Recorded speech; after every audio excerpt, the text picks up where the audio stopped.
আমার ছোটবেলার পছন্দের খাবার ছিল ভ্যানিলা কাপকেক। মাঝে মাঝে আমার মা আমাকে বানিয়ে খাওয়াতো আর আমি খুব খুশি হতাম। আমি আজকে তোমাদের সাথে শেয়ার করব এই মজাদার রেসিপিটি। আজকে আমরা একসঙ্গে বানাবো এই সুন্দর ভ্যানিলা কাপকেক, তাও আবার এয়ার ফ্রায়ারের মাধ্যমে। তোমরা কিন্তু চাইলে এটা গ্যাসেও বানিয়ে নিতে পারো একই উপকরণের মাধ্যমে। এই সুন্দর কাপকেকটা তৈরি করে অবশ্যই নিজের পরিবারের সাথে এবং বন্ধুদের সাথে শেয়ার করো। আর হ্যাঁ, আরেকটা কথা তোমাদের বলে রাখি, রান্না যখন করবে একটু ভালোবেসে রান্না করবে, দেখবে রান্নার স্বাদটা দুগুণ পরিমাণে বেড়ে যাবে। চলো তাহলে রান্নাঘরে যাওয়া যাক। ভ্যানিলা কাপকেকের কথা মনে হলেই আমি আমার শৈশবের দিনগুলোয় ফিরে যাই, যখন আমি ছোট ছিলাম। কাপকেক তৈরি করার সময় মায়ের পাশে বসে থাকতাম। চলো তাহলে আমরা একসাথে আজকে ভ্যানিলা কাপকেক বানানোর পদ্ধতিটা দেখে নিই। প্রথমে 80 ডিগ্রিতে আমি 4 মিনিটের জন্য এয়ার ফ্রায়ারে প্রিহিট করে নিয়েছিলাম। এখানে আমি lactose free Amul milk tetra pack use করেছিলাম।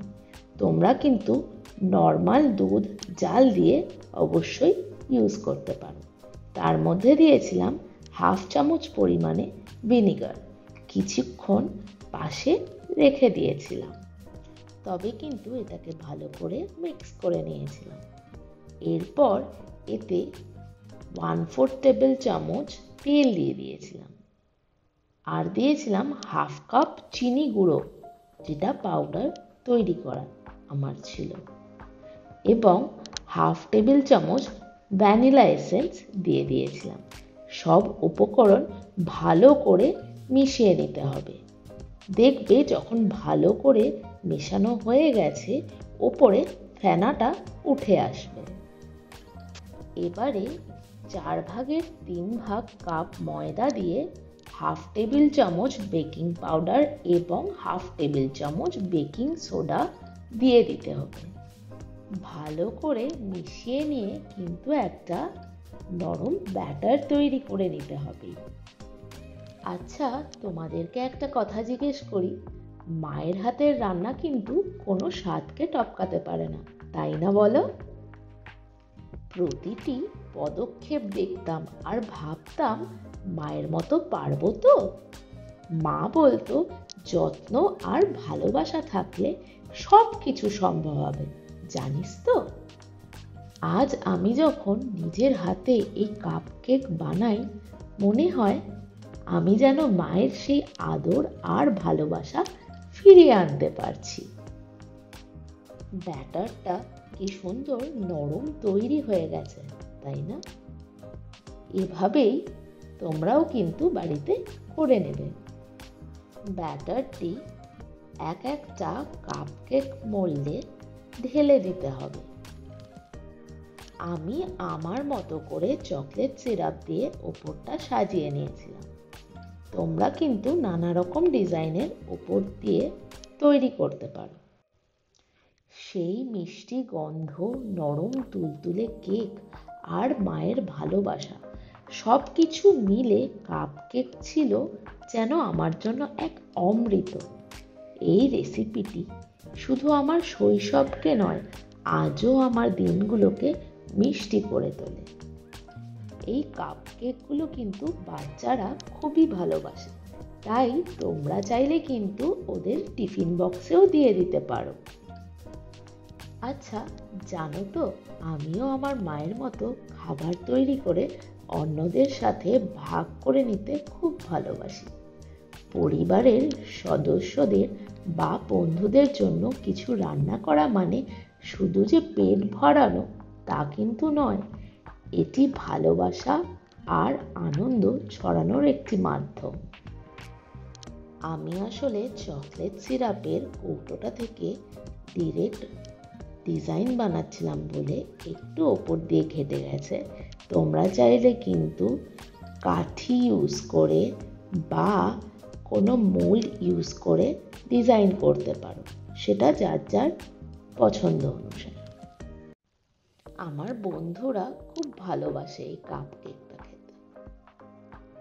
কাপ কেক যখন প্লেটে সাজিয়ে দিই তখন তাদের মুখে হাসি দেখতে পেলে আমার মনটা ভরে যায়।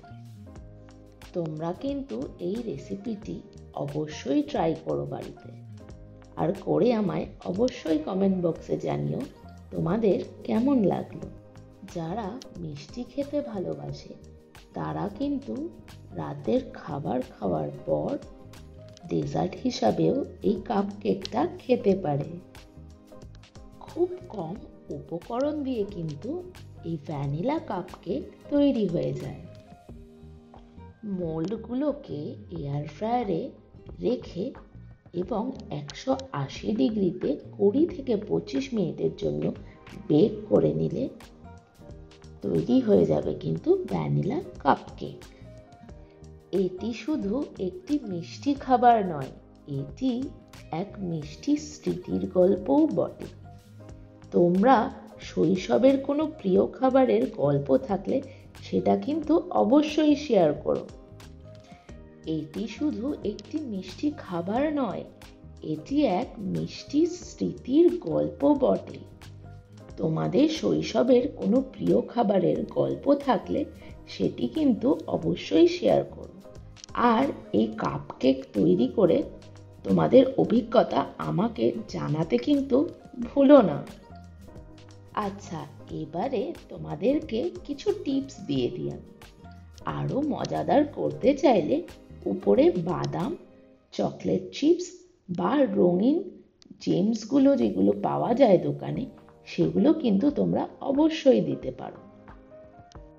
আচ্ছা, আরেকটা কথা তোমাদের বলে রাখি, তোমাদের বাড়িতে যদি এয়ার ফ্রায়ার না থাকে তোমরা কিন্তু ওভেনে বা গ্যাসে এটা তৈরি করে নিতে পারো, উপকরণগুলো একই রেখে।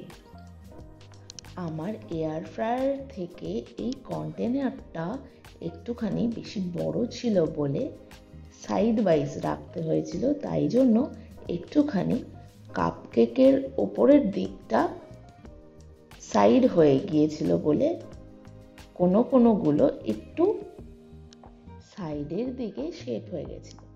তোমরা কিন্তু অবশ্যই পাত্রটা খেয়াল করে বসাবে যাতে ওপরের দিকটা ব্যালেন্স হয়ে সোজাভাবে তৈরি হয়। তবে যেমনি তুলোর মতন সফট হয়েছিল তেমনি খেতেও দুর্দান্ত হয়েছিল। আমার চ্যানেলে নতুন রেসিপির আপডেট পেতে বেল আইকন টিপে সাবস্ক্রাইব করে পাশে থেকো আর মজাদার রেসিপি দেখতে। ভালোবাসা আর মিষ্টি স্মৃতির সাথে তোমাদের দিনটা আরো মধুর হোক। So soft, so soft. চলো তাহলে আজকের মতন এখানেই শেষ করলাম।